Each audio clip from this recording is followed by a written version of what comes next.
Good morning, everyone, and welcome. First off, thank you for taking the time to be here. We have an exciting session planned, and we're looking forward to sharing insights, answering questions, and hopefully leaving you with valuable takeaways to apply on future projects.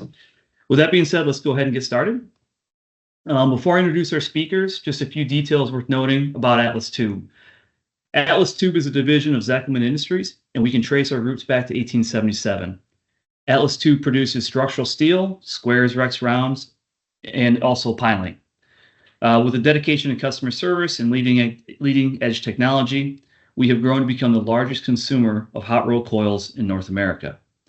It's worth noting that all of our shapes are produced on ERW mills, and this is also known as straight seam pipe in the piling world, which allows us to produce high quality pipe at really quick rates, near 1,000 tons per shift. So regarding the market, or specific projects, we offer support in the following ways. We offer technical support.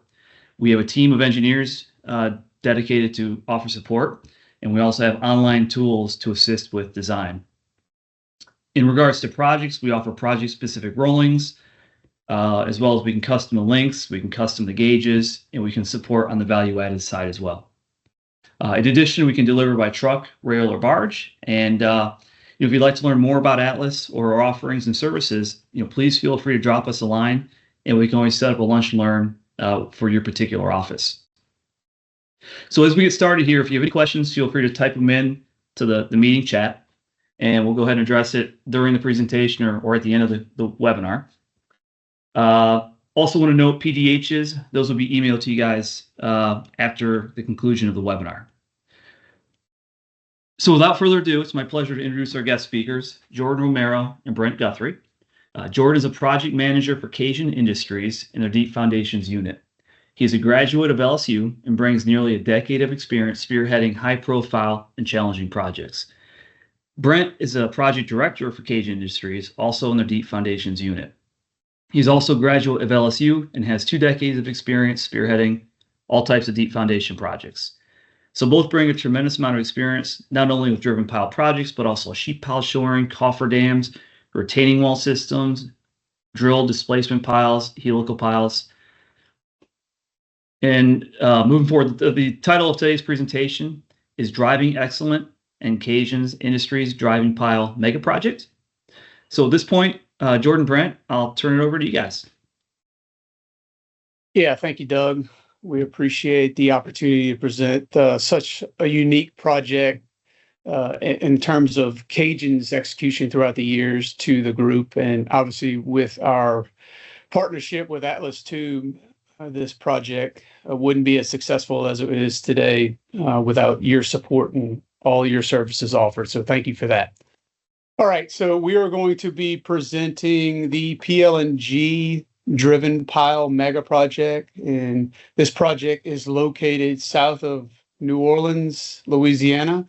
As you can see from the picture in the middle, you have the Mississippi River on the right-hand side, and then some coastal marsh on the left-hand side of the picture. So pretty uniquely positioned there in the Louisiana area, and we'll get more further detail here.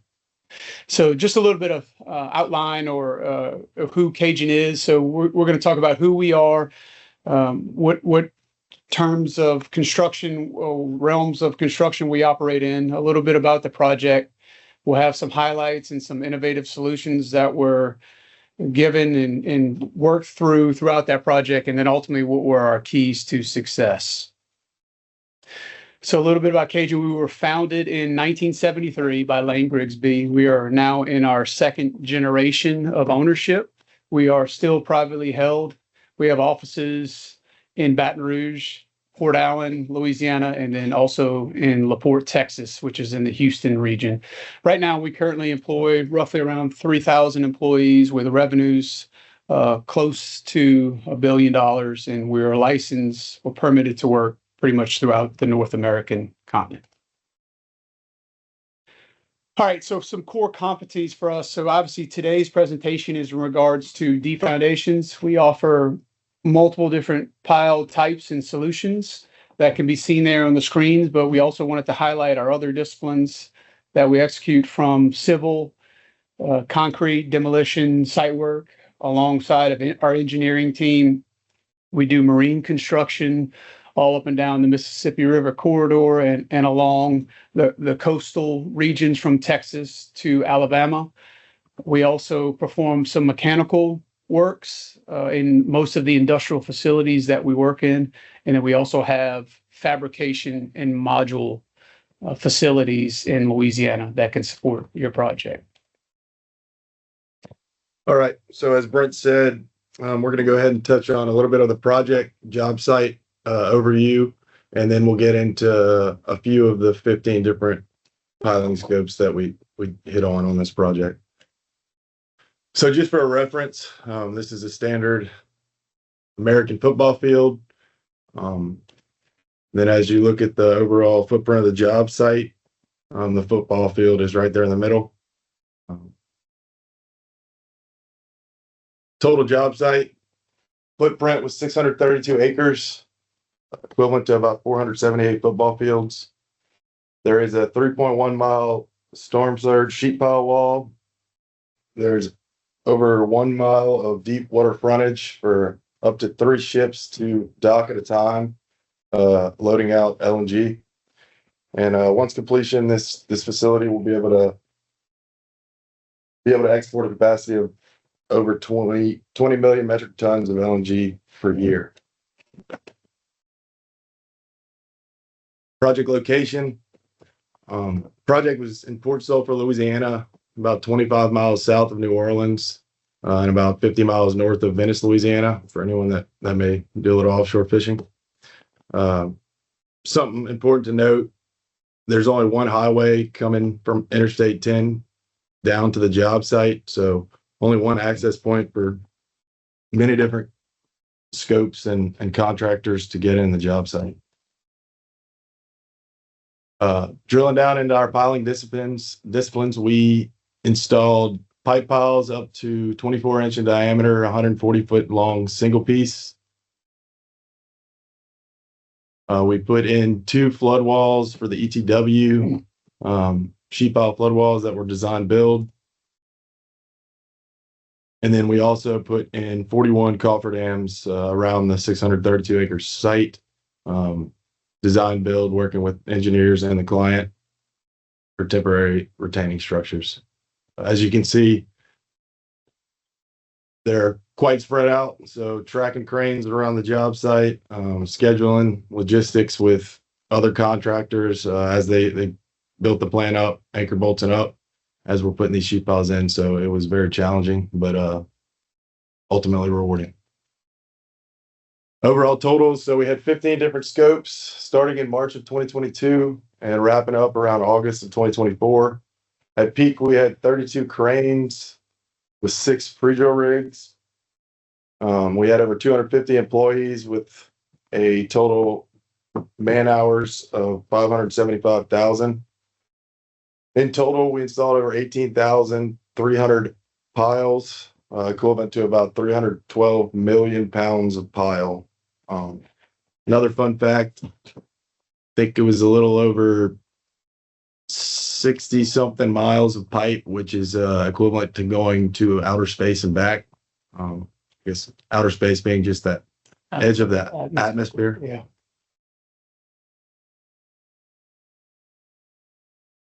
Some metrics. So we installed 1.3 million linear foot of pipe piles, 250 linear feet of precast piles, 7,800 linear feet of H piles, and 1.6 million square feet of sheet piles. Down here, you can see the picture, single piece pipe piles, driven with fixed leads and a 200-ton crane. Here we have the precast piles being staged in a template and driven with a set of swinging leads. Here we have H piles. We were driving some H piles for some foundations that didn't meet load requirements. As you can see, these drilled piles here. So we came back in and put 140-foot H piles. And then right here is one of the 41 boxes we put in around the site. So looking at the overall milestone schedule, like I said, we started in March of 2022 with the ETW flood wall. Soon after that, we received a test pile program for precast piles, then the GIS buildings for precast piles, Moving into toward the end of 2022, we did a 24-inch precast pile test pile program, and it just kind of continued on and snowballed all the way to finishing up with 36-inch pipe piles in January 2024. So looking a little more detail into some of the different scopes. Starting off with the ETW flood wall, over 342,000 square foot of sheet piles were installed. It's about the equivalent of the Superdome for anyone that are Saints fans. It's probably not that many right now, but we'll see what happens this year. We did do design build for 4 of the access floodgates. You'll see that here in the center picture. So once completed and test fit, if a hurricane were to come, they could put these gates in, and it could withstand the pressures of the surge that, I guess, as recently as a few years ago. Yeah, actually, the year prior, the hurricane season prior to us building this flood wall around the laydown structures, and then also where they were housing their office trailers, there was a hurricane that came in through this particular region and brought up to, I believe, 20 feet of water and a storm surge covering the marsh. So that's why, these sheet piles are here. They're purely temporary in nature, but just to protect the project and the assets being procured for the project over the course of the construction phase of the LNG scope. So, and obviously where you could see when Jordan showed the logistical layout of the project, where we're at is pretty much right there on the coast. So very susceptible to hurricanes. Yep. All right. So moving on, once we finished the flood wall, we were awarded some test pile programs. Starting off, we tested quite a few different drill displacement piles. They had issues with capacities being met, so we were requested to go all over phase 1 with this Apple test rig, test piles with the Apple test rig, and then if we found, I guess, areas or piles that seem to have really low capacities, we would fall back, install pipe piles, put a reaction frame on it, and do a static load test.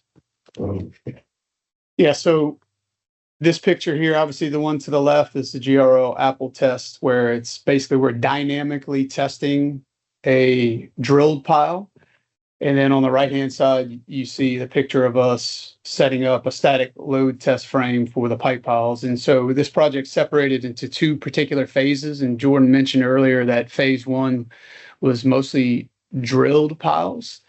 And some of the piles weren't achieving the necessary results that the engineer was looking for. And so in moving forward, and this is kind of what's creating the dynamic scope that we had on this particular project with the pipe piles, is that in mid-flight, the engineer changed the pile type from a drilled pile application to driven pipe pile. And so this was the challenge. And while the project was going on, we performed the test pile program for the pipe. Obviously, it passed with flying colors. And then when that passed, we were already behind the 8 ball in getting the pipe procured, which we'll talk about a little bit later. But that's where Doug and his team came in to successfully get that material to us quite quickly, so that we can begin production. We'll dive into some more specifics just for reference. So of the 200 Apple tests and 30 static load tests we did on DDP piles, the target capacities was 340 kips, and we found that there's about a 60 to 70% fail rate. So that was where the need for the expedited test pile program and another pile type that could meet those capacities came into play. Hey, Brent, Jordan, one question too. What percentage of the production piles were quote unquote proof tested? Did you have can you comment on that?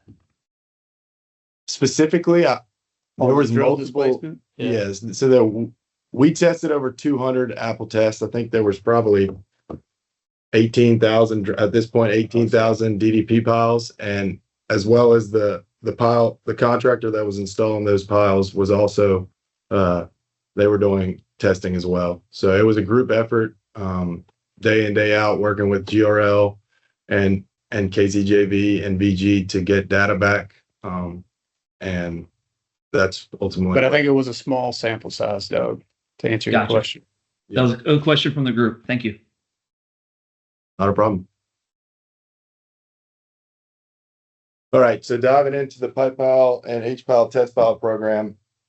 There were two locations they gave us. One here on the south side of the project, closer to the phase 1 area, and then another test pad across the site for phase 2.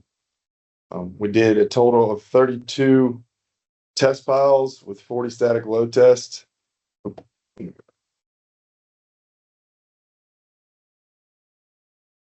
With 40 static load tests, varying from sizes up to 175 feet.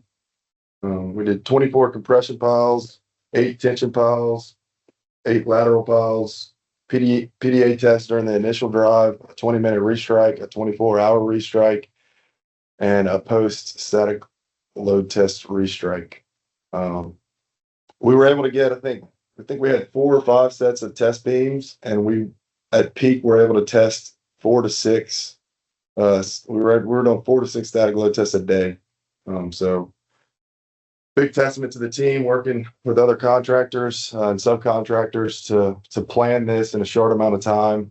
I don't know if Brent touched on it, but from the time we started testing the DDP piles to then making a decision on wanting to do a test pile program was a matter of weeks. So we had to turn around and get a test pile program put together, equipment, materials, and to make that happen. So we'll dive a little more into that as well.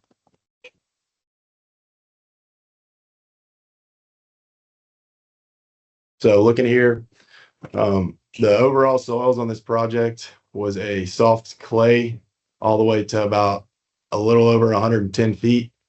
So for anyone that knows anything about drill piles and driven piles, probably not the best soils for a drill pile with the clay, the soft clays. There's not much silty sand until you get to that 100-foot mark. So our test pile program was mainly to test an in-bearing pile. And so most of our piles either sank into that 115 to 120-foot sand layer, or we drove past that into this denser sand layer at 140 feet.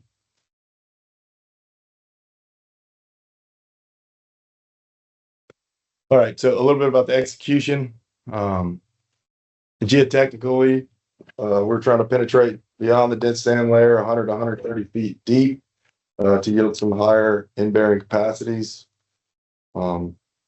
To execute this, we were completing daily meetings with material vendors, client, subcontract engineers, and in a way to optimize the schedule, get results back so that the client could ultimately decide on a pile type to proceed forward with. Results and impact. So 40, some of this I already touched on, but 40 static load tests in 8 days. Results were processed in 24 to 48 hours. And in total, over 150 static and dynamic load tests combined were completed. And then finally, the impact was a conversion of over 25% of the remaining production piles. It was able to help the client pull their schedule in, and it mitigated QC and capacity issues in the future. Anything else there, Brent, that I might have missed? Here's I guess looking at these pictures here, this is on the south side in test pad 1. You can see our pipe pile reaction piles. All our frames set up. We're doing a lateral load test. I want to say you can't see it in the frame, but we were doing a lateral load test and then setting up for a tension test here. And then on the south side of the project, similar, same thing. and we set the frame up in a way that I guess you could hop back and forth between setups, and not have to wait as long to pull your setup and move it. All right, so going into the results, this is just one of our tracking sheets we used, an overview of all the different piles, all the tests, how we tracked it, what day they were installed, and then what we were testing to and what the results were. So as you can see, most of the results ended up yielding anywhere from 200 to 300% design capacity. Ultimately, the 18-inch by 146-foot piles and the 24 by 145 foot piles ended up showing the best results. And we ended up going with the majority of 18-inch by 120-foot pipe piles, 18-inch by 100-foot pipe piles, and then 24-inch by 145-foot pipe piles for some of the bigger foundations they had. Yeah, so here's a little snapshot, just a picture of all the rigs working kind of at the same time. So the overall result after we sent in the load test report, the engineers did a really good job of converting the existing drawings that were drilled piles into driven piles. And so like Jordan mentioned earlier, we had 4 different pile types. 18 by 100s, 18 by 125s, 24 by 125s, and then 24 by 140s on this particular job. And so they needed, I think we originally thought we can execute their scope within the time frame required with 8 rigs or so, but ultimately we decided on 10. And that was at the peak. So we were awarded the project in June, fully mobilized all 10 rigs in August to be completed by March. And so what was the challenging part of the job was ultimately how do we deliver 9,800 pipe piles to a job site with one point of access to get to our project in a single piece, to where we don't have to weld the piles. We could drive continuously there because there was this time frame that we had to meet, and then eliminating any potential quality issues on site with failed welds. So we obviously contacted Doug and his team, which he'll describe a little bit later, on how the fabrication through the mill and then obviously getting loaded up and delivery to our site was performed. But ultimately, I think we had about 1,200 18 by 100 piles, 850 18 by 120s, 3,124 by 120s, and then 4,500 24 by 145s. Yeah, it's significant to that too. It's easy to forget just because the project's done, but there was talks about a test valve program in February. They said, go do a test valve program in March. We had about a month and a half to install all the piles, and a month and a half to install them and let them sit for 14 days and start testing. And we finished all the testing by, I think, the end of May. They made a decision, awarded the pipe piles to us, and then by the end of August, we were fully mobilized with 10 driving rigs, and piles were showing up, and then finishing the job by March. So it was a tall order. Absolutely. One of the things we'll touch on, the innovation. So right there, we have utilized cameras on top of the 180-foot long leads. And so it's kind of hard to scale those cranes out there. It's kind of like when you're watching an NBA basketball game, they all look the same size, but when you stand up next to them, they're 7-foot tall guys, really tall. So until you stand up next to one of these cranes, you can't really understand the magnitude of those cranes. So each one of those driving cranes are 200-ton link belt 248s, and they have over 190 foot of leads in the air. And that way we would bale. So the baling is the process of grabbing the pile from the ground and then bringing it into the leads. And then you'd have to connect or mate up the end of the pile to the bottom of the hammer. And so because the piles were so long and so high up in the air that the crane operator can't see physically through the the leads and the hammer to mate those up. And so we had to kind of create an innovative approach by actually mounting cameras to our crane boom. So similar to when you put your car in reverse, you have a backup camera or a 360 camera. It's one of those style cameras where in the cab of the crane, the operator can see the exact point where the pipe pile and the hammer meet to ensure that it was correctly installed in the pile hood. So again, we've driven thousands of piles before, but never really we never ran into this particular case because in this job here, we drove the longest continuous pile in Cajun history. But it was quickly outdone by a project right next door where we drove 170-foot piles continuous. So records, I guess, are meant to be broken, but on this job was the longest pile that we had previously installed in one piece. Yeah, it's with fixed leads too. Yep, fixed leads. All right. So this is just a little overview of the fabrication and logistics side. So this is where Doug kind of talked about Atlas. We teamed up with them. They were producing all the steel out of their Blytheville, Arkansas mill. They were barging it 650 miles down river. And then from there, they would be loaded on a stretch trailers and trucked on the highway 10 miles down the job. I'll let Doug touch on some of his execution items, which played a huge role in the success of the project. Yeah, thanks, Jordan. Again, our mill is located in Blytheville, Arkansas. So that's northeast Arkansas near the Mississippi River. When you think about putting piles on a barge, it sounds simple enough. However, when we're dealing with thousands of piles at 145 feet in length, it takes a lot of planning and a coordinated effort to exceed expectations. So after we received the PO, a few things unfolded quickly, and we began to finalize our plan, and some of which included, we actually did a trial run. So we wanted to make sure we didn't have any unforeseen challenges, from anything from production to live loading off the mill to transferring to a barge to loading the barge. As a result, we did make some modifications. We widened some roads. We temporarily rerouted traffic. We even moved a power pole just for safety reasons. Additionally, we put together a logistical plan which allowed us to live load off the mill, all while keeping the mill fed with inbound coils, which was a piece of the puzzle. With all the planning in place, it allowed us to meet the condensed schedule, which Brent and Jordan comment, but I feel like it was reduced to about 70% of what it originally was.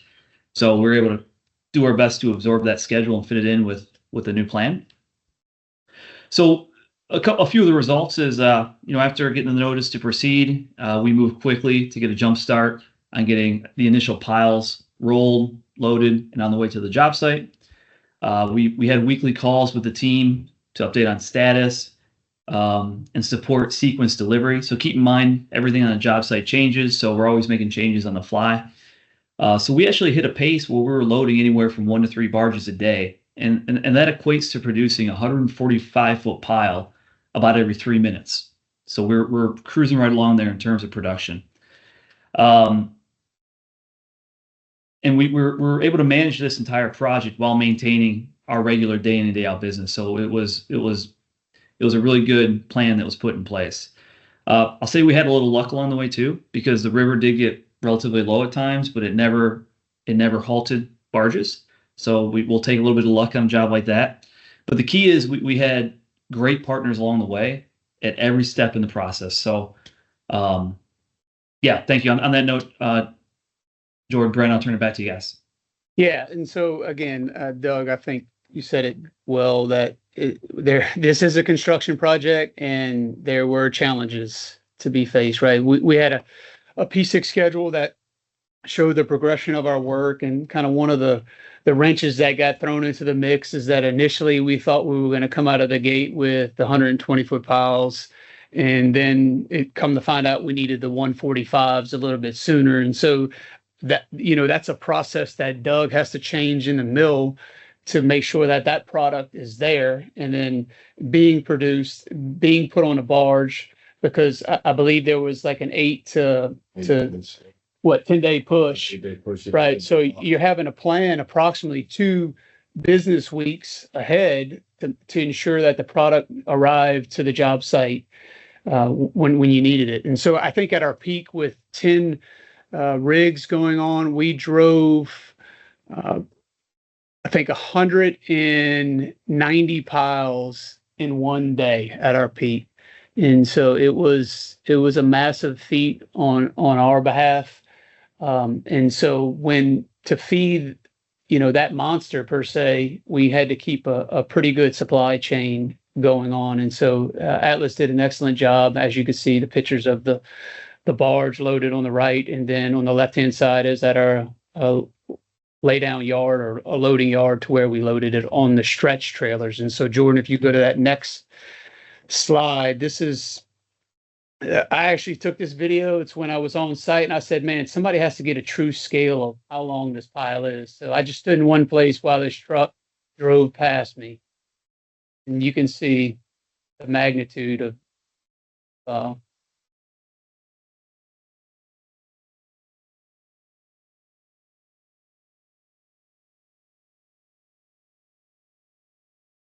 I think another thing too was, where a project would have been at the start, we were going to do splice piles. If the project was planned that way, you can logistically get places to offload. It's planned for routes inside the plant. But in this case, it was, hey, we need this. Can you do what's the fastest you can get piles here and get them in the ground? And the reason we didn't do the splicing option was just sheerly because at the time it would have taken to splice and drive. So, we really pushed the limits on absolutely on how fast and how big these piles really were. So.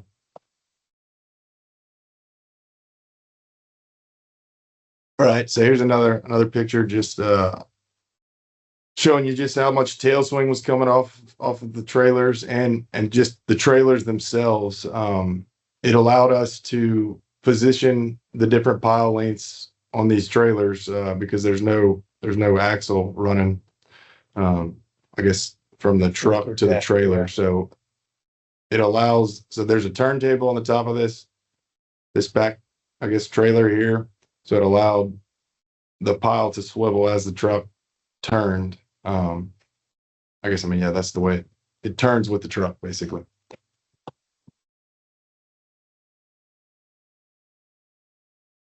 All right, so as the pipe piles were going on, we had just been awarded the sheet pile cofferdam scopes as well. So we'll dive into that. So overall, it's a turnkey solution from engineering the cofferdams, procuring the material, and Cajun as a whole did the piling, the civil, and the piping going into the structures as well. Like I talked about before, we had 41 cofferdams. At peak, we had 8 install rigs, and we installed a total of 3,600 pairs of NZ42s at 78 foot long, as well as pulled them all back out. A couple pictures. This is one of the stormwater ponds we had. Then here in the center, we had some impoundment basins and some smaller sumps that had pipe piles that went in them. So we pre-drilled holes inside. Weight of the pile was able to go down in the pre-drill holes, and then we would pick up a set of swinging leads and drive the pipes down. And then lastly, here's the bottom. One of the sumps after it's excavated, whalers, 2 levels of whalers are put in, seal slabbed with the pipe piles here at the bottom.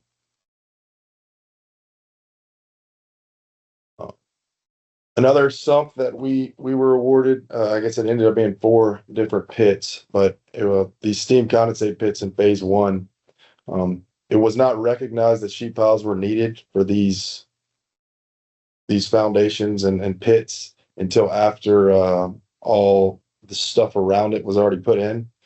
So it really made us have to come up with an intricate design to tie all this together with all the elevated structures around us. As you can see right here, we had to tie in with an H-beam because this foundation stepped out. And there was, I think, 7 or 8 different custom corners in this box. And then 2 sets of whalers here at this bottom pit. I guess that's kind of diving into what I was just talking about. We had to step it out with a 12-inch H pile and weld it in as we dug it down. Just a couple more pictures of that steam condensate pit. There's the H pile connecting the 3 boxes together. Another scope within the sheet pile realm was our diversion basins. There was 4 different diversion basins between phase 1 and phase 2. They had 140-foot long pipe piles as well as the 78-foot sheet piles. This area right here, we could not do single piece piles. So in some cases, we actually had to do 3 splices just due to being able to get the material into the work area because all the pipe racks and different foundations around the roads were already in place. So that took a bunch of planning with the limited access and a lot of contractors working around us. And then here's some more pictures just kind of showing the life cycle of some of these diversion basins. We'd go in, put the sheet piles in first, drive the pipe piles, excavate out, put whalers in, and our civil group would come back in and build it back up, finishing with these steel structures with pumps that'll hang off of them. And then the stormwater ponds, there was 28 cofferdams spread out across the job site. These had precast piles inside of them. So we had to excavate out first, set whalers, and then drive the precast piles and set templates on the walls of the sheet piles and drive these down roughly 18 feet below working surface. Yeah, so the unique thing about this job is that, as mentioned earlier, there's a sheet pile wall that goes around the whole entire project site. And so essentially you've created yourself a barrier, obviously for water and storms not to come in. But if you know anything about South Louisiana, it rains a lot. And so now we've trapped that water inside of the wall. And so all these stormwater ponds were needed to collect all the water inside of the wall, which then goes down into the other basins, the diversion basins, which eventually then gets pumped over the sheet pile wall out into the marsh. So this is a unique feature about having a sheet pile wall around your project site, is that we needed a whole bunch of stormwater ponds to get the water out. Yep. And if anyone's kind of wondering why there were so many different pile types within these basins, it was just based on the drawings and what had been submitted to FERC and approved. For anyone that might be familiar with a FERC, a project that falls within the FERC requirements. So it was a challenge, and we pushed on and tried to work around the design as much as we can, but we were kind of back against the wall on what we could do. So we had to come up with a whether it may not be the most efficient pile to put in this box. We came up with a way to put it in. So some more pictures here. This is our whaler we were using as a template. And then here's I want to say these were the stormwater ponds had 18 and 24-inch, 100-foot long precast piles. So as you can imagine, most of y'all probably seen a precast pile before. 100-foot long, coming in on a truck over cab. I'm trying to drive through a job site that's already got pipe racks and a lot of that anchor bolts and up equipment set. So it was a real challenge to just get the truck to the work area, much less get it up in the air, set it in the template, and then drive it.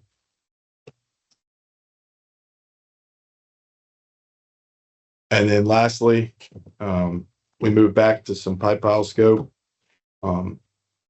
The landside access bridge that tied in over the Mississippi River levee, connecting their marine platform.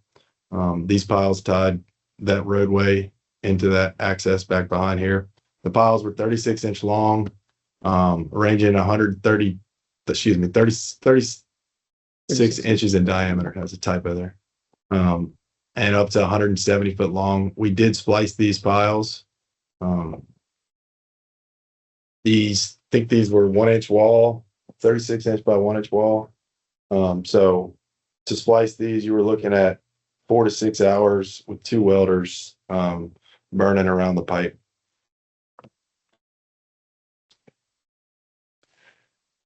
Yeah, so some of our keys to success on this project. So at Cajun, we have a mission and a vision statement that we live by, and this is how we make all of our decisions in our business, whether it's from an estimate through projects, whether it's dealing with accounting or whatever it may be. We make every decision through this lens here, the mission that we grow our people to grow our company. And then our vision is to be the company of choice by putting our employees' health and safety above all else, exceeding the expectations of our clients, and then ultimately striving for operational excellence. And so, in the vein of putting our employees' health and safety above all else, we have a pretty exorbitant, pretty detailed safety program here at Cajun. And so, I won't go through every one, but I'll pick a couple here. So, we have a green stripe program where if an individual is new to Cajun, within the first 90 days, we put a green stripe around their hard hat, and that just designates them and makes others aware that, hey, this individual is new to our company, so they might not necessarily know all of our culture and expectations. And so why don't we lock arm in arm and mentor them and develop them over those first critical 90 days. And then we have a red stripe program, which is an individual that maybe isn't familiar with the construction industry, or maybe they've, built some houses in residential, but they've never been on an industrial site or have never driven piles before. And so we put that red stripe on their hard hat again to signify to them, to the others working around them, that, hey, this individual, they need to be coached, they need to be trained and mentored to be successful.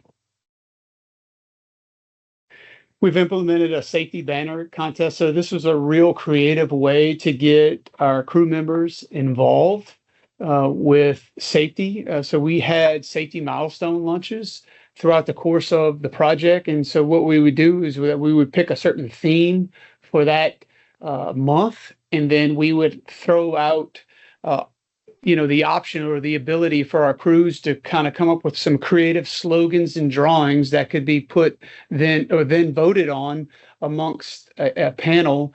And then after that, the certain individuals would either place first, second, or third. They would be given, a monetary gift for their efforts. And then ultimately, if they were successful, then their drawings would then go to an artist, and then they would render that and put it on a banner to be hung on the job site. So a real creative way to get people more engaged in safety.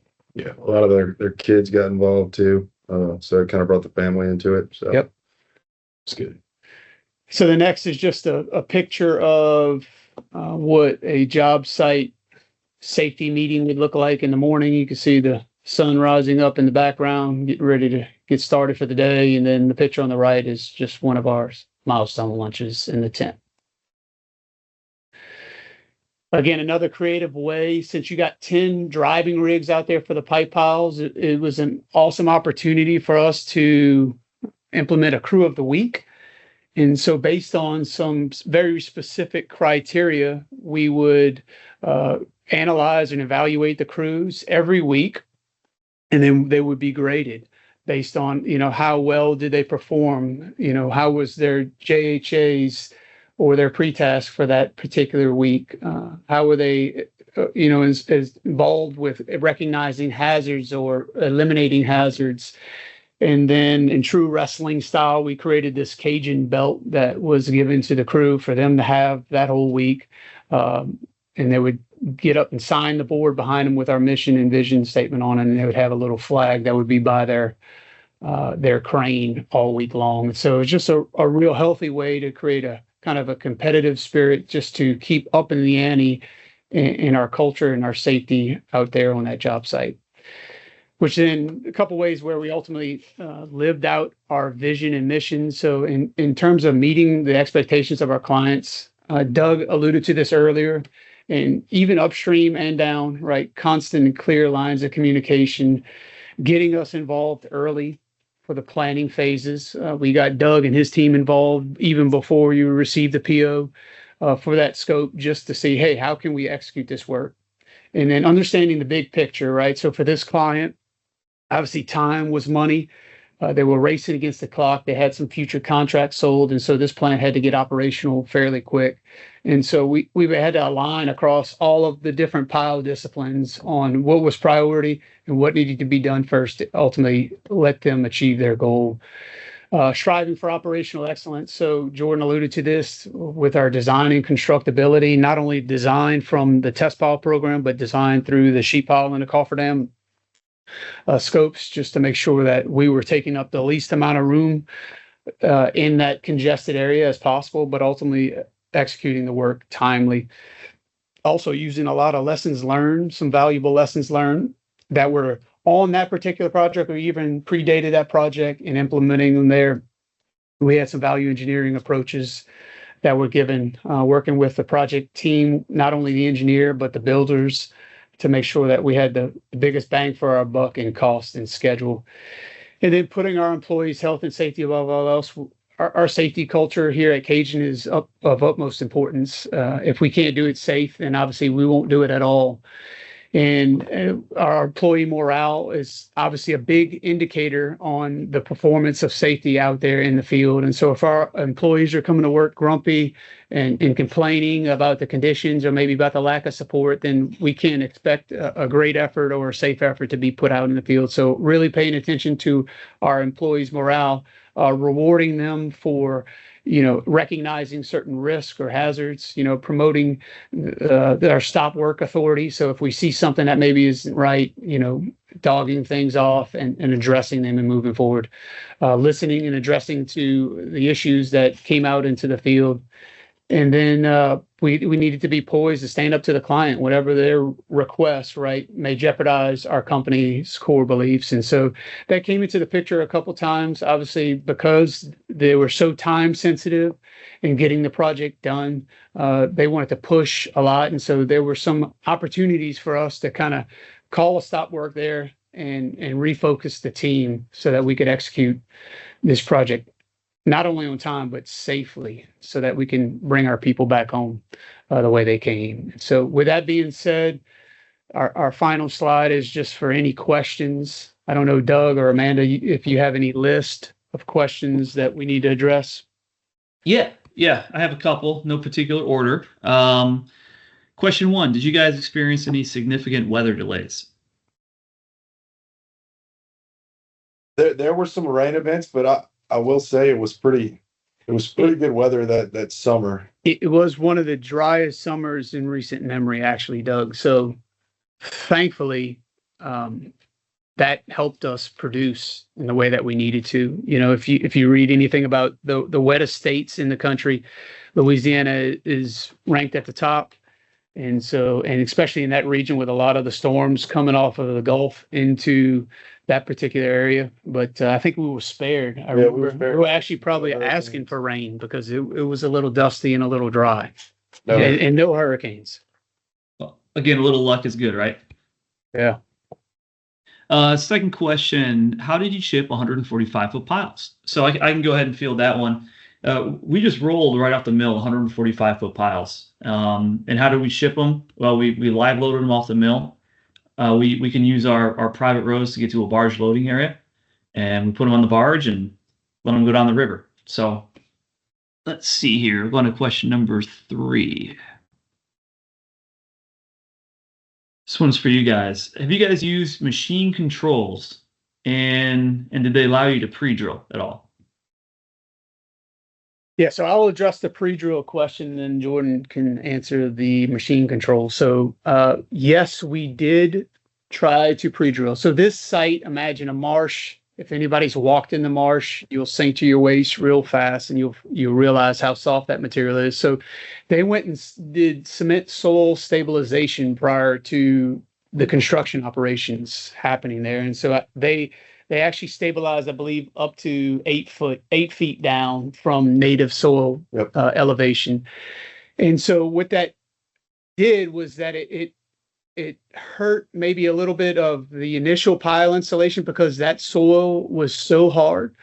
And so in some cases we had to pre-drill through that hard crust basically at the top, because we don't have the video in this presentation, but that pile, from the weight of hammer, once it would get through that top crust, it would run upwards of 60 feet down into the soil just by the weight of the hammer. And so that's how incompetent basically that soil was and how soft it was. And so, yeah, there were instances where we had to pre-drill to safely install the pile. So one follow-up question to that: the percentage of pre-drilling was relatively small then?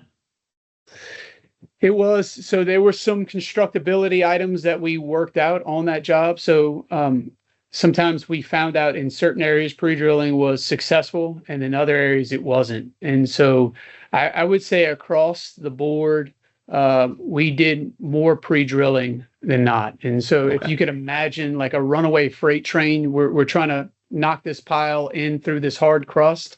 And then whenever it broke through, that pile will begin to run pretty quick. And so in some instances, it was like, that's not necessarily the safest thing to do.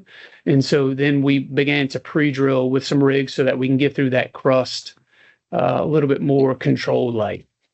Right. And one more, maybe another question ties in here. Did any of the piles hit refusal? They during did driving? They did not. No, not on this job. And so I think we had the right pile length. Again, we were, like Jordan mentioned earlier, we were trying to get the pile tip embedded into the sand seam, but most of the pile and the length of the pile and the diameter was based on skin friction. So that soil there will give you quite a bit of skin friction due to the how soft it was, but also the moisture content. It kind of acts like a suction around that pile. But we did not hit any refusal. Yeah, refusal one. It was open-ended pipe pile. Didn't have too many refusals. Heave. There was only heave in one of the areas that had pretty tight spacing. And then I think we cut every pile top off. We ordered them 18 inches taller, so that we could get them to required tip embedment, and then it was quicker to come back and whack them off with a excavator with a torch on it. Another thing that's unique to that job, Doug, is that in a couple instances, I believe only 5 piles, we would drive an adjacent pile to it. And as we were driving, the pile next to it would begin to sink with it. And so that was kind of unique. It only happened in one spot, but just paying attention to the adjacent piles, especially in a soil condition that exists, such as South Louisiana, it kind of cascade effect where the other pile was kind of influencing adjacent piles already driven and then causing them to go down further, which is ultimately getting them out of tolerance. So there were some unique things we had to do to get to A, not affect adjacent piles, but then B, cure the pile those piles that were sinking. Yep. And you want to touch base on the equipment machine? The machine controls, I assume you're talking about the crane operator machine. Is it like a Leica system or, the crane operator controlling the hammer itself? Is that what I guess you probably wouldn't know. I would guess, yes. Sorry, I'm just passing the question through. So I would say just comment how you see. Okay. Well, I'll just answer it that way, I guess. So for the pipe piles we used diesel hammers for all the driven piles. So we did not use controls in the cab, and we also did not use any hydraulic spotters. So there was no need for controls. We have and are currently actually using controls on another project where we can vertically travel and drive piles on a batter. And the crane operator has full control of the hydraulics and the lines to batter his pile, and also engage a hydraulic hammer that's got a power pack mounted on the back of the crane, and drive the pile. So, yeah, and if they were referring to control as far as layout, we did not have a Leica system on the crane. So we had surveyors out there, and then we would manually place the pile on the point. But on a project that we actually have ongoing now, we have a Leica system that helps the crane operator put the pile on the right location without a direct surveyor being there in the area. Yeah, puts the crane on center pin. And then also once you get on a battery, it can tell you where to put the pile. Thank you. Thank you. Next question. Can you comment on field safety procedures you have in place? So what they're getting at here is to minimize risk when operating equipment and, lifting and moving pipe. Yeah, so we have several different layers in place. So number one, before we get out on any job site, we perform a JHA, which is a job hazard analysis. We identify all the tasks that we're going to perform on that job, what hazards arise from the task, and then how we mitigate that. Okay, so that's established from jump. And then once we get to the job site, before we start work, every single day we do a pre-task, right? And so the pre-task essentially comes from the JHA, but it's more specific, right? It's what are the conditions around me? What exists? Are any other trades working around me? What is the weather condition? Where are the points of egress and ingress? Like if we have an emergency, where are we running to? Hey, who's this guy's mentor? Who's that lady's mentor? All those specific things are in the pre-task. And then after that pre-task meeting, our crew would, if you're an operator, you go to your specific piece of equipment and then you do a thorough inspection of that equipment. So if you're a crane operator, right, you're checking crane cable, you're checking the tracks, all your controls, you're checking engine fluids, hydraulics, all those things. If you're a loader operator, you go and check your equipment. If you're a traco or an excavator operator, you go and check that equipment. And then once all those things are done, the foreman or the local area superintendent would come into the area, ensure that everything is good to go. We green light it, and then we begin work from there. All right, so work is progressing throughout the day, and then we have certain safety professionals that are designated for each work discipline. As a third-party advisor, basically a set of cold eyes, outside eyes, they come into the work in the area, and then they'll look at and evaluate, hey, was the pre-task done correctly? How are the guys or the crew interacting with, the way things are going that particular day? Or are they installing the product the way we planned? And then they'll go and spot check some operators to make sure that those inspections are done. So we have, another layer that comes and holds the crew and the superintendents accountable for making sure that we do what we say we're going to do there. And then when we find certain things, if the crew's working and he identifies that, or that person, she identifies a hazard, we list that hazard on a good catch form. And then if that good catch is one of the better good catches for the week, then we reward that person, obviously with a gift card or lunch or something like that. And then it'll get elevated up into Cajun corporate to where it's voted on by executives. And so that's kind of a brief snapshot of how we handle safety on any particular day on any of our job sites. Yep. Thank you. Thorough answer for sure.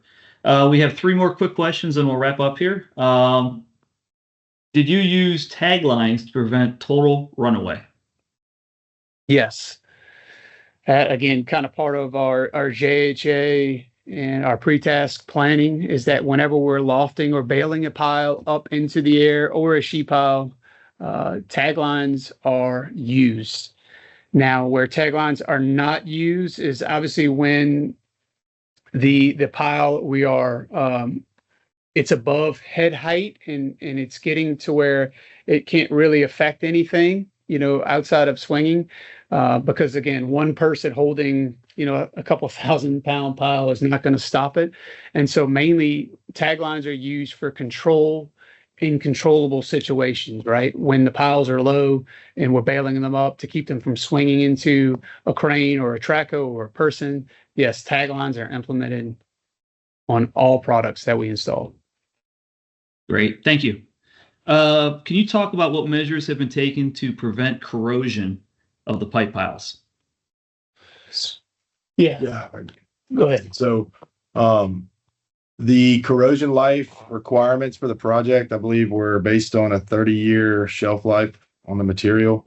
There's probably a little bit more to it, but basically we were able to order the piles in a 0.410 wall thickness, which met the corrosion requirements on the project.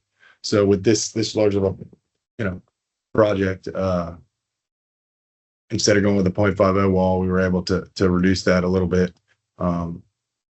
And same thing with the sheet piles on the thickness. Most of the sheet piles were temporary, but corrosion wise, I think once you got past 20 feet, 30 feet, your oxygen is no longer there. So there's not as much oxidation. Yeah. And due to the fast nature of the job, instead of, taking it from Atlas's mill into a coater and then coating it and then bringing it to the job site, the engineer just increased the wall thickness. Yep, that's where that 0.410 came. Yep, and we had no issues customizing the wall to optimize that. 100% agree. Once you get into undisturbed soils, it's not as much of an issue. There's no oxygen, so it's not an issue. The last question here is,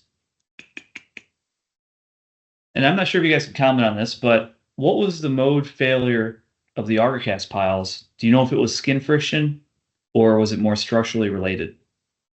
Good comment. Yeah. So I didn't get the, my understanding of it was that you were tipping into a sand layer and then you had very soft clays in between from the tip all the way up to where you had 8 foot of soil stabilization. And then you were putting in a center bar cage in, and as you drilled more piles, you were creating heave underground that was pushing soils laterally. So if you're basically the fail point was below the cage, where those soils were pushing, especially if you didn't have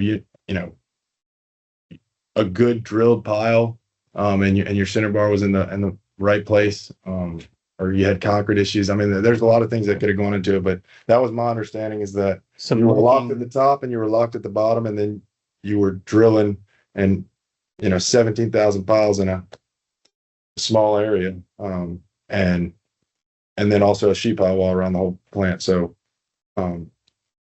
that's kind of what my understanding was. I don't know if that was 100% it, but that was what. Yeah, that was a totally different scope of work from us, handled by another contractor. And so obviously there was limited information there. The only interface we had with that scope was obviously in finding out what is an alternative pile design moving forward for phase 2, and then B, what sort of product can we install inside of some of the foundations where they found that these piles were inadequate, whether that be from soil conditions or what have you. So that was really our only interface with the drill displacement pile. All right. No, thank you. Well, guys, that concludes our questions on our end from the group. And to everybody who's in attendance, just want to say thank you for attending. PDHs will be sent in a follow-up. Brent, Jordan, again, thank you so much for your time. Really appreciate it. It was a great presentation. And if anybody on this webinar has additional questions, please feel free to reach out, and we'll put you in touch with Brent and Jordan.